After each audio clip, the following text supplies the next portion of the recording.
Hello friends, ഞാൻ cook Shweta. എൻ്റെ ഈ യൂട്യൂബ് ചാനൽ തീർച്ചയായും സബ്സ്ക്രൈബ് ചെയ്യാൻ മറക്കരുതേ എന്ന് സ്നേഹത്തോടെ ഓർമ്മിപ്പിച്ചുകൊണ്ട് പറയട്ടെ. ഇത് ആരോഗ്യകരമായ നീല ശംഖുപുഷ്പം ചമ്മന്തിയെക്കുറിച്ചുള്ള വളരെ വേഗത്തിലുള്ള ഒരു ലഘുവിവരണമാണ്. ഓർമ്മശക്തിയും തലച്ചോറിന്റെ പ്രവർത്തനവും മെച്ചപ്പെടുത്താനും മുടിക്കും ചർമ്മത്തിനും ഒരുപോലെ ഗുണം ചെയ്യാനും കഴിവുള്ള ഈ വിഭവം ചേരുവകൾ നോക്കാം. 15-20 നീല ശംഖുപുഷ്പങ്ങൾ, അര കപ്പ് ചിരകിയ തേങ്ങ, എരിവിനനുസരിച്ച് 3-4 വറ്റൽമുളക്, 3 ചെറിയ ഉള്ളി, ഒരു ചെറിയ കഷ്ണം ഇഞ്ചി, കുറച്ച് വാളൻപുളി, ആവശ്യത്തിന് ഉപ്പ്, പിന്നെ 1 ടീസ്പൂൺ വെളിച്ചെണ്ണ. രണ്ടാമതായി പൂവ് തയ്യാറാക്കുന്നതും വഴറ്റുന്നതുമാണ്.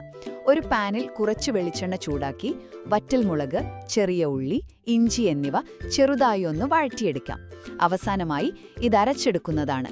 വഴറ്റിയെടുത്ത ചേരുവകൾ നന്നായി തണുത്ത ശേഷം അതിലേക്ക് ചിരകിയ തേങ്ങ, പുളി, ഉപ്പ്, പിന്നെ തയ്യാറാക്കി വെച്ചിരിക്കുന്ന ശംഖുപുഷ്പത്തിന്റെ ഇതളുകൾ എന്നിവ ചേർത്ത് മിക്സിയിൽ അധികം വെള്ളം ചേർക്കാതെ കട്ടിയായി അരച്ചെടുക്കണം. ഇത്രയും മനോഹരമായൊരു നീലനിറം ലഭിക്കുന്നത് എന്നത് ശരിക്കും അത്ഭുതം തന്നെയാണല്ലേ.